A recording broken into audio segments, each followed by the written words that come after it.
The ceramic mug shattered against the marble floor. Coffee exploded everywhere, dark, steaming, splashing against polished shoes and tailored trousers as the boardroom fell into stunned silence. Elena Cross froze. Across the table, Adrian Vale slowly lifted his head. The temperature in the room dropped.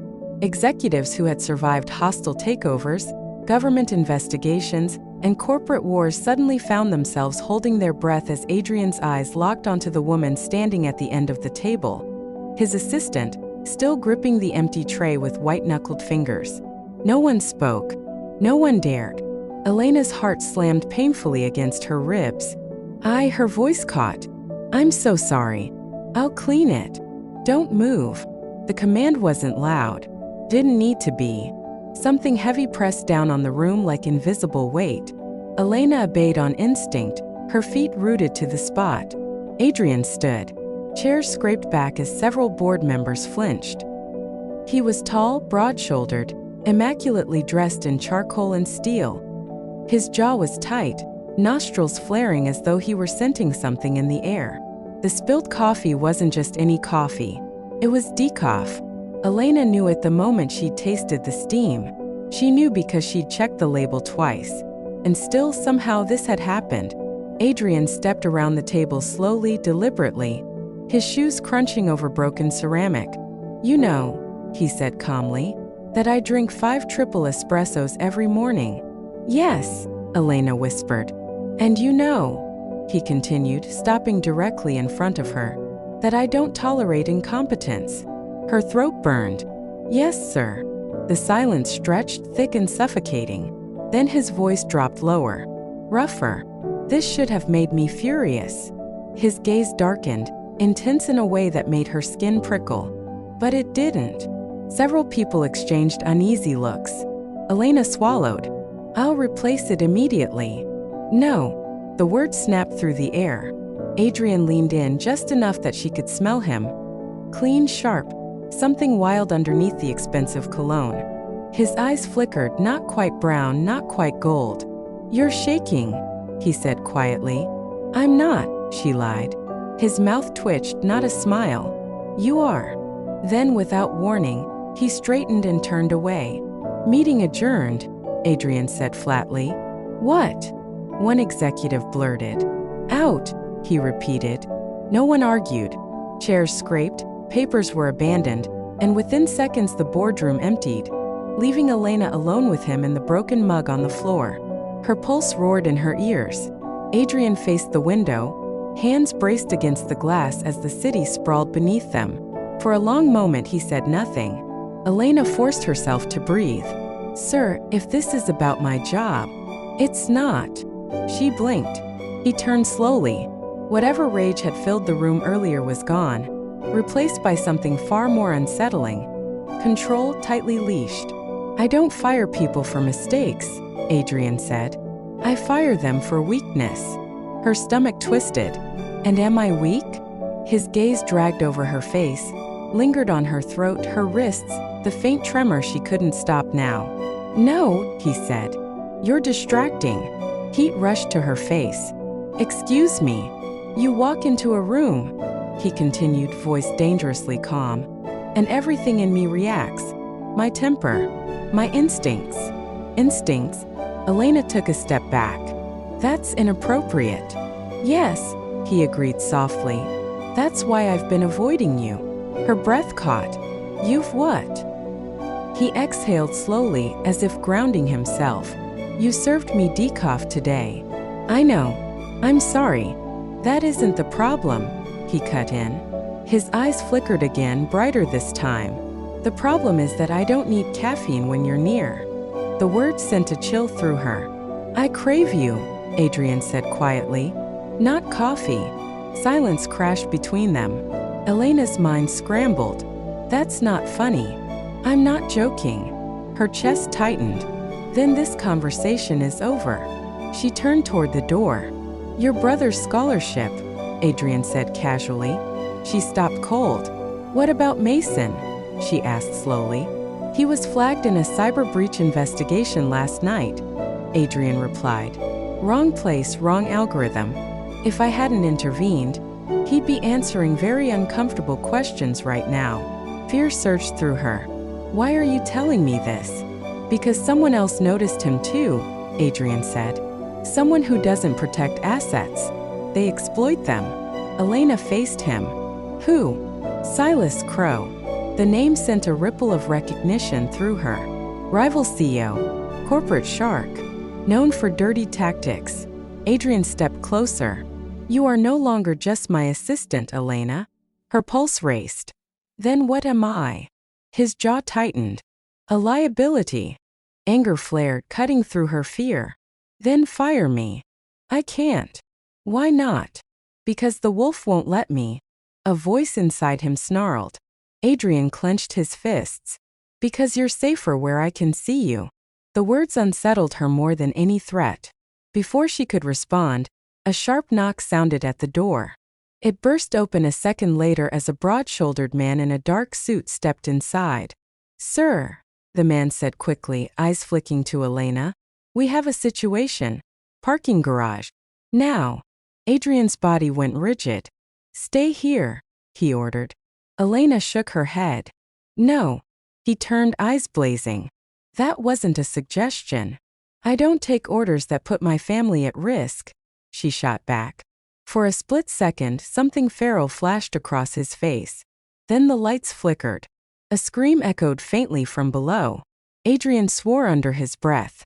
Rook, get her behind me. Behind you for what? Elena demanded. But Adrian was already moving.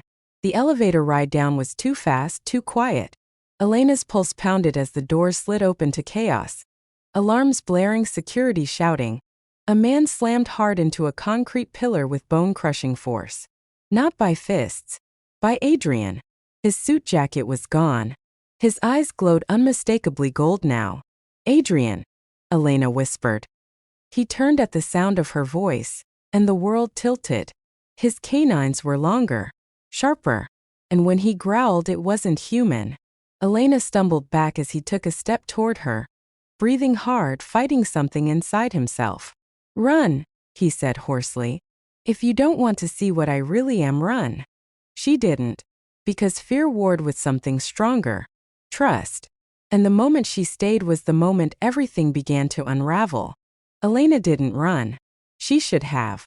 Every instinct screamed at her to turn, to flee, to pretend she hadn't just seen her boss's eyes glow like molten gold.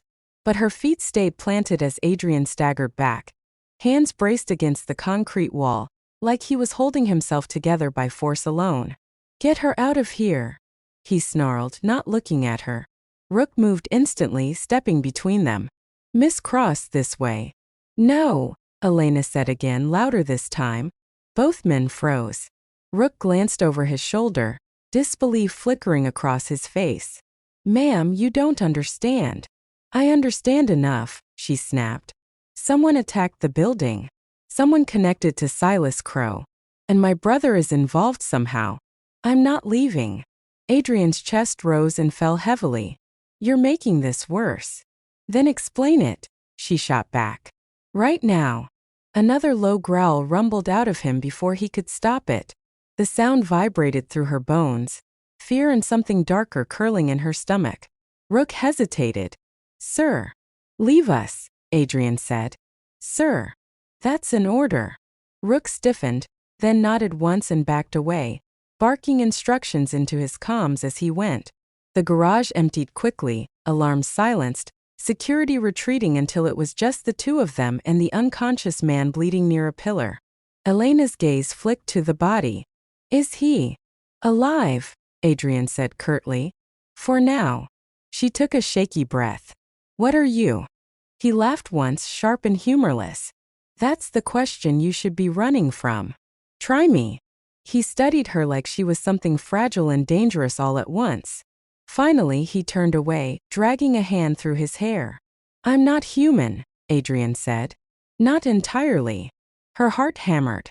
You're saying you're a lichen, he finished. Alpha-born. The word settled heavily between them. Werewolf, she whispered. Yes. Her knees felt weak. And everyone just knows? No, he faced her again, eyes dimmer now but still unnaturally bright. Most don't survive finding out. That should have terrified her. Instead, anger flared. You brought me into this without a choice, Elena said. You involved my brother. I protected your brother, Adrian snapped back. From people who would tear him apart to get to me. So this is about you. It's about territory, he corrected. And you walked into the middle of it. Silence stretched again.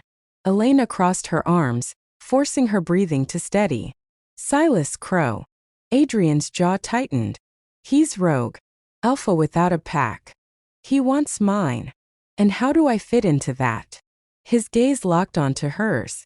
You don't smell like prey. Her skin prickled. What does that mean? It means my wolf doesn't see you as something to protect, he said quietly.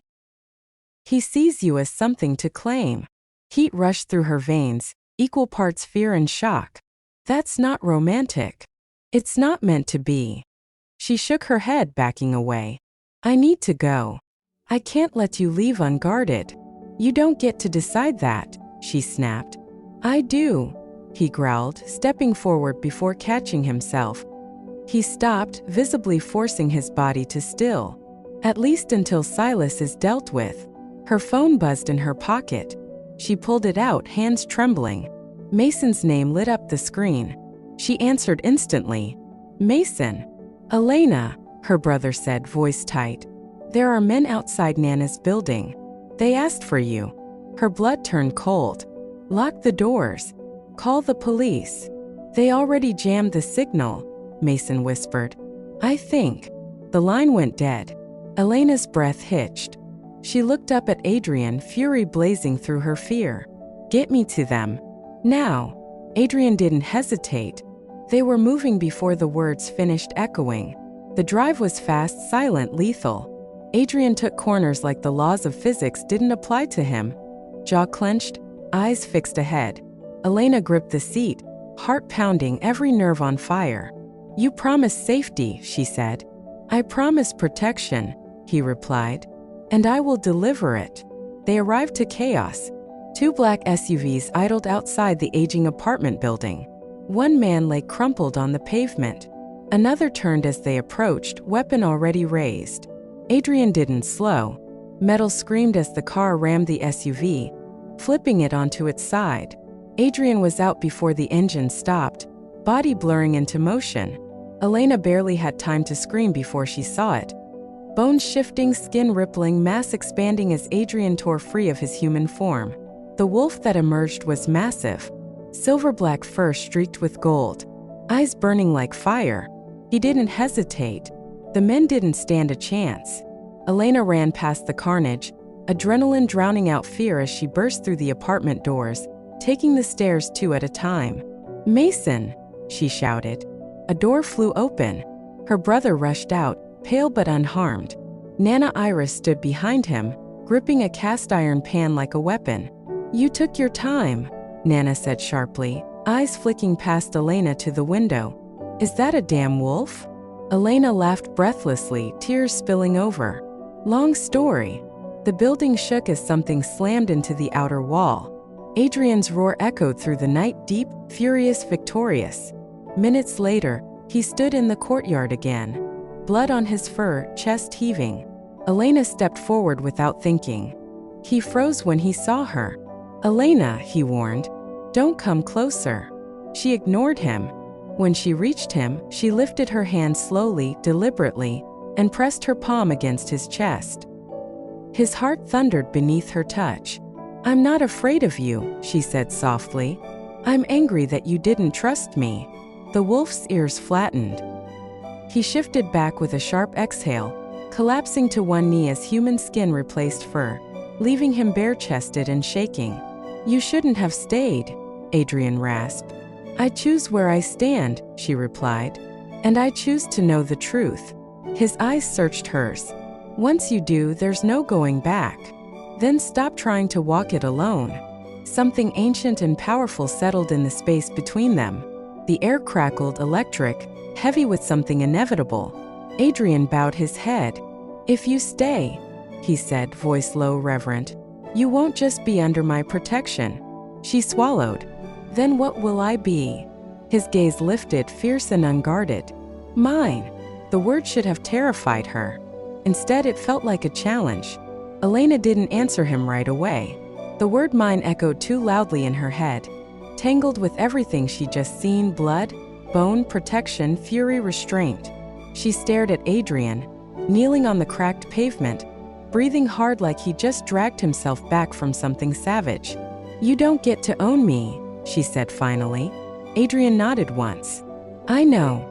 That stopped her. He looked up at her slowly, eyes dark, serious, stripped bare of arrogance. That's why it scares me. The admission hit harder than the transformation. Sirens wailed in the distance. Rook's voice barked orders through the night as security swept the perimeter. Nana Iris muttered something sharp behind Elena, but she barely heard it. What happens now? Elena asked. Adrian pushed himself to his feet. Now Silas escalates. He won't stop until he breaks me, or uses you to try. Then let him try, she said flatly. He stared at her. You don't understand what he'll do. I understand leverage, she replied. And I understand systems. You fight with strength. I fight with information. His jaw tightened. This isn't a boardroom. It's exactly a boardroom, Elena shot back, just with sharper teeth. For the first time since she'd met him, Adrian smiled. Really smiled. The Pack Council met the next morning. They gathered in a reinforced executive conference room deep beneath the city, faces stern, ancient power simmering beneath polished professionalism. Elena stood beside Adrian, spine straight, hands steady despite the faint heat blooming at her shoulder. She'd woken with it. A mark subtle, glowing faintly beneath her skin like a crescent burn. Helena Ward noticed immediately. So it's done, Helena said coolly. The bond has begun. I didn't agree to this, Elena said. The bond doesn't require permission, one councilman scoffed. Only instinct. Adrian stepped forward, voice low and lethal. Watch your tone. Elena placed a hand on his arm. Let me. The council turned to her, unimpressed. You are human, the chairman said. You have no standing here. Elena met his gaze without flinching. Actually, I do. She tapped her tablet once. The screen behind them lit up. Numbers. Transfers. Shell accounts. Gasps rippled through the room. These are your accounts, Elena continued calmly. Council-controlled funds diverted through Crow subsidiaries. Payoffs. Silence contracts. Blood money dressed up as consulting fees. Helena's eyes sharpened. Is this true? The chairman stood abruptly. This is a violation. So is conspiring with a rogue alpha, Elena cut in. And I have enough evidence to bury every one of you in both human and lichen courts. Silence fell like a blade. Adrian stared at her, awe unmistakable. You wanted secrecy, Elena said. I want stability. And you don't get one without the other. The chairman's shoulders slumped. What do you want? She didn't hesitate. Silas Crow removed. The council restructured. And my position recognized. A murmur swept the room. As what? Someone demanded. Elena glanced at Adrian. He went to one knee without hesitation. As Luna, Adrian said clearly, and Chief Operations Director of Vale Industries. The room stilled. Helena Ward smiled slowly. Then it's decided. Silas didn't go quietly. He attacked that night. Not with men. With fire. The penthouse shook as explosions rocked the lower floors. Alarms screamed. Smoke filled the air. Elena ran barefoot through glass and ash, heart racing as Adrian shifted beside her, body tearing free as the wolf surged forward to meet the threat. Silas waited on the rooftop, eyes glowing red, grin feral. She chose you, Silas sneered. Let's see if she survives you. They clashed like titans. Elena screamed Adrian's name as bodies slammed into concrete, claws and teeth flashing. Silas lunged for her, and Elena stepped forward. No, she said sharply. The mark on her shoulder flared white-hot. Power surged through her veins. Not strength, not violence, but command. Silas froze mid-strike. Adrian felt it instantly. The The bond snapped into place with a force that stole his breath. He turned, shock and reverence crashing through him as Elena stood there, eyes blazing, unafraid. "She is not your leverage," Adrian growled. "She is my equal." He ended it in seconds. When it was over, dawn crept over the city, painting the sky gold. Elena sat on the rooftop, wrapped in Adrian's jacket, exhaustion heavy but heart steady. Adrian knelt in front of her, brushing his thumb over the faintly glowing mark on her skin. "I never meant to claim you like this," he said softly. She smiled tiredly. "Good. Because I claimed you first." He laughed under his breath, resting his forehead against hers. "Stay. Not because of the bond. Not because of the pack." "I know," she said. "I stay because I choose you." Weeks later, the city whispered about changes. Vale Industries rose stronger than ever. The pack fell into order. Mason thrived under protection. Nana Iris bragged shamelessly. And Elena Cross walked into boardrooms and pack halls alike, no longer an assistant, no longer overlooked. She was Luna. She was power. She was chosen and choosing. And if you stayed till the end of this story, don't forget to like this video, comment what you think Elena and Adrian's next challenge should be, and subscribe for more powerful supernatural romance stories like this. Because this world, it's only just beginning. Wolf Face sparkles.